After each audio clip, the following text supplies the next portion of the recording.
Монгол Ардын хувьсгалт намаас санаачлан хэрэгжүүлж буй Өрх бүрт орон сууц үндэсний хөтөлбөрийг иргэд олон нийтэд танилцуулах уулзалт Ховд аймагт боллоо.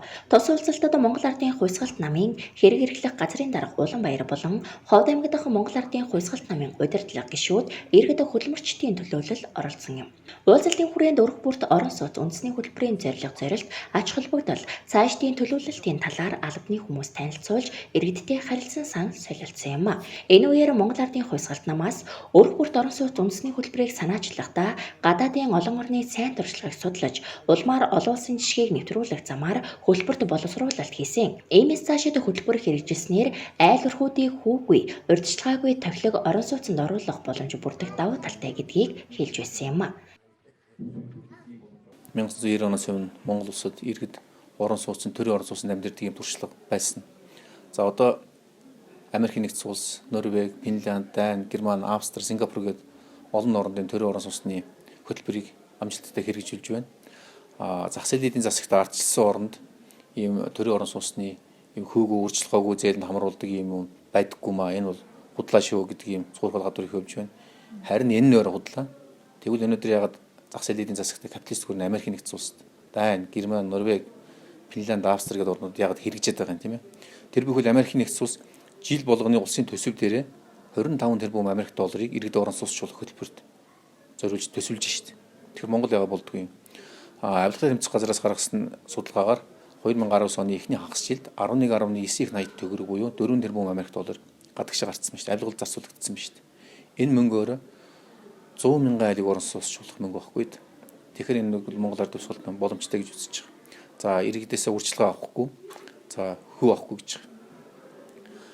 За Исламын банкны тогтолцоог дэлхийд дээр байдаг. Энэ бол хөөгөө банк, хөрөнгө оруулалтын банк ийм тогтолцоо бол байдаг. Тэгэхээр бид нар энийг хэрэгжүүлээ л гэж байгаа ийм санаа. За зах зээл дээр 55 мянган орон сууц борлогдоогүй байж байна. Нөгөө талд нь 450 мянган айл өрх орон сууцгүй байж байна. Тэгэхээр нэг талд нь эрэлт байгаад байдаг, нөгөө талд нь нийлүүлэлт байгаад байдаг. Хоорондоо энэ эрэлт нийлүүлэлт хоёр чинь уулзах чадахгүй ба шүү дээ. Тэгэхээр энэ хүндрэл нь юу юм бэ гэхээр урьдчилгааны асуудал, тэгээ 8% зээлийг буцаан төлөлтийн иргэд төлж чадахгүй, банкны шаардлагыг хангаж чадахгүй. Тэгэхээр төрийн гол зохицуулт юу юм бэ гэхээр энэ дээр зохицуулт хийж энэ эрэлт нийлүүлэлт хоёрыг л одоо уулзуулах асуудал. Ингэж бид нар иргэд орон сууцчлуулна гэж ингэж үзэж байгаа.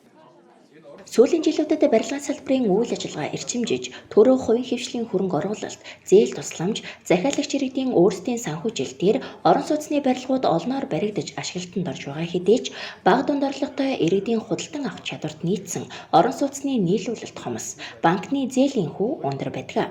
Тиймээс гэр хорооллын бүсэд амьдарч байгаа иргэдийг дэмжиж ямар ч хүүгүй, урьдчилгаагүй орчин үеийн чанар стандартын шаардлага хангасан ногоон барилгын шийдэл бүхий орон сууцаар хангах бодлого хэрэгжүүлж байгаад иргэд талархал тавилаа.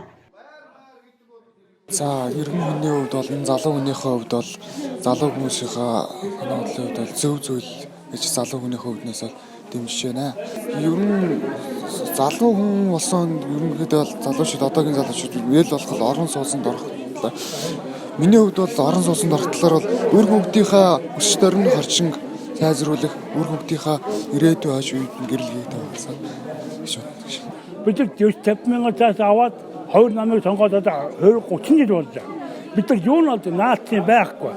Энэ бол энэгүй өгнөж орон сууц. Тэгэхээр бид нар энэ намаа гаргаад энэ орон сууцнд орох юм бол бид нар ерхөө за би яг бидний ерхөө хэрэгтэй бол би бол ийм хүмүүст